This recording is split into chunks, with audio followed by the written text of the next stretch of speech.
Assalamualaikum warahmatullahi wabarakatuh. Bismillah walhamdulillah wassalatu wassalamu ala Rasulillah Muhammad ibn Abdullah wa ala alihi washabbihi wa man wala. Amma ba'du. Hadirin jamaah yang Allah Subhanahu wa taala, dahulu agama Islam menduduki zaman keemasan, menduduki tempat yang tinggi. Banyak orang berbondong-bondong masuk ke dalam agama Islam dari berbagai macam golongan, baik cerdik pandai, bangsawan, sejarawan, diraja, dan juga budak dan berbagai macam golongan.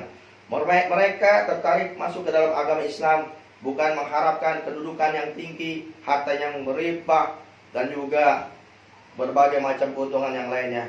Akan tetapi karena memang kebenaran agama Islam sudah merasuk ke dalam hati sanubari mereka. Dan yang membawa agama Islam itu adalah junjungan kita Nabi besar Muhammad sallallahu alaihi wasallam yang terkenal jujur dan terpercaya oleh semua kalangan, baik kawan maupun lawan. Dengan keteguhan iman pemeluk Islam terhadap agamanya, menjadilah mereka umat yang sejati, umat yang disegani, umat yang dihormati. Agamanya pun menjadi agama yang hebat, agama yang kuat. Mereka tidak takut, tidak gentar menghadapi lawan baik di medan politik maupun di medan perang. Karena untuk menegakkan agama Allah Subhanahu wa taala. Dan juga mereka sudah mendapatkan jaminan dari Allah Subhanahu wa taala. Allah firmankan, "Fala takhafuhum wa khafuni in kuntum mu'minin."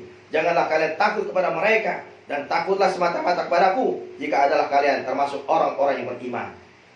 Ma'asyiral muslimin rahimakumullah. Memang dahulu agama Islam menduduki tempat yang mewah dan mulia. Namun, masihkah kita rasakan hingga saat ini agama Islam itu agama yang hebat? Kalau tidak, apa penyebabnya?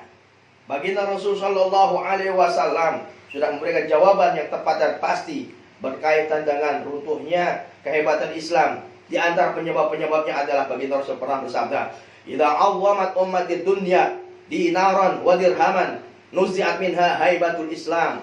Wa idza tarakatil amra bil ma'rufi wan nahya 'anil munkar, hurrimat barakatul wahyi.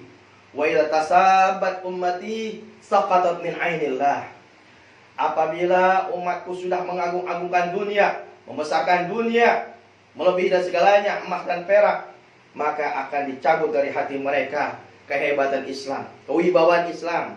Apabila umatku sudah meninggalkan amal ma'ruf, nahi anil munkar, maka akan diangkat darinya keberkahan wahyu. Apabila umatku sudah saling caci maki, maka jatuhlah mereka dari pandangan rahmat Allah Subhanahu wa taala.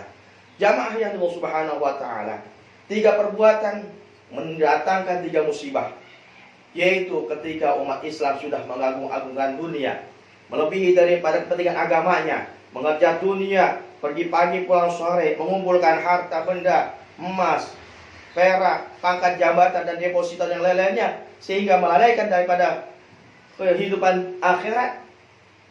Bahkan mereka setelah mengumpulkan harta tersebut berlaku kikir untuk di jalan Allah Subhanahu wa taala, maka Allah akan cabut dari hati mereka kehebatan Islam.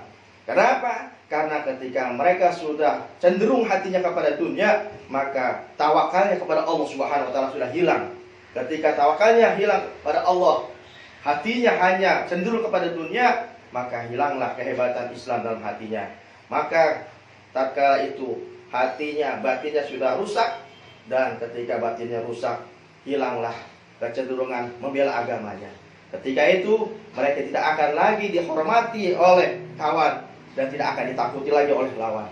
Yang kedua, ada baginda Rasul sallallahu alaihi wasallam adalah apabila umatku sudah meninggalkan amar ma'ruf nahi anil munkar, maka akan diangkat dari mereka keberkahan wahyu. Artinya mereka tidak akan dapat memahami isi kandungan Al-Quran baik yang tersurat maupun tersirat. Walaupun mereka paham betul tentang bahasa Arab, walaupun mereka paham betul tentang ilmu nahwu, sorof, balaghah, mantik dan lain-lainnya, ilmu tafsir, ulumul Quran, asbabun nuzul, tapi mereka tidak akan mampu untuk mengetahui tentang isi kandungan Al-Quran. Kenapa? Karena mereka telah meninggalkan amar ma'ruf nahi anil munkar, yang itu semua adalah merupakan isi kandungan Al-Quran. Yang ketiga, kata baginda Rasul sallallahu alaihi wasallam, apabila umatku sudah saling caci maki, saling hasud, saling membuli, saling memfitnah, maka jatuhlah pandangan rahmat Allah dari mereka.